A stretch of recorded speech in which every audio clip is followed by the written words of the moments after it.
मुंगेर में जिला स्तरीय परीक्षा के दौरान 9वीं क्लास के संस्कृत पेपर में इस्लाम धर्म से संबंधित सवाल पूछे गए।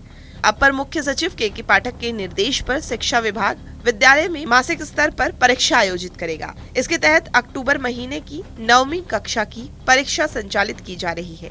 इसी परीक्षा में संस्कृत के पेपर में इस्लाम धर्म से जुड़े 10 प्रश्न पूछे गए, जैसे इफ्तार क्या होता है, रोजा किस समय खोला जाता है, ईद के पकवान से लेकर कैसा पर्व है तक के सवाल इस पेपर में पूछे गए। पेपर सामने आते ही मुंगेर विधायक प्रणव कुमार ने राज्य सरकार पर निशाना साधा। उन्होंने कहा कि बिहार में संस्कृत के परीक्षा में इस्लाम से जुड़े सवाल पूछना सरकार के मानसिक दिवालियापन होने के संकेत है। ये सरकार अब हिंदुओं का इस्लामी तुष्टीकरण करने पर तुली है। विद्यालय के 9वीं कक्षाओं के छात्रों को संस्कृत के परीक्षा में ये पूछना कि ज़कात क्या होता है, फिक्रा क्या होता है, ईद कैसे मनाया जाता है, ईद में क्या पकवान होता है, ये संस्कृत के विद्यार्थियों को पूछना ये घोर अपराध है। मैं बिहार सरकार से पूछना चाहता हूँ कि आपका मानसिक संतुलन खो गया है, बिगड़ गया है।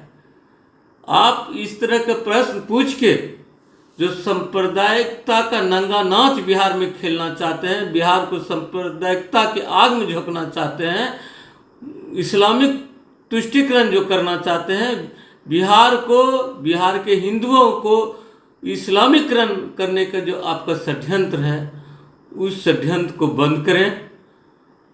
भारत में किसी भी लोगों को अपने धर्म से जीने का अधिकार है, अपने धर्म अपने इच्छा के अनुसार वो पालन कर सकता है।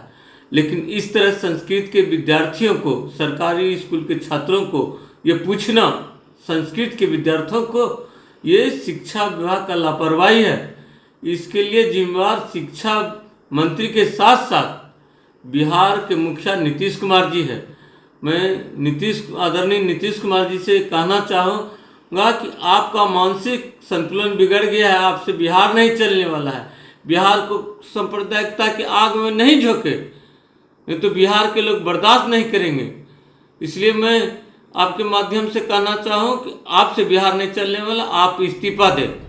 प्रश्न पत्र तैयार किए जाने की प्रतिक्रिया पर जब सवाल खड़े हुए तो शिक्षा विभाग का कहना है कि 9वीं कक्षा के संस्कृत विषय की पाठ्य पुस्तक में कुल 15 अध्याय हैं। इसमें 10वें अध्याय का नाम ईद महोत्सव निबंध है। 26 अक्टूबर को संस्कृत की परीक्षा में इसी चैप्टर से 10 प्रश्न पूछे गए थे।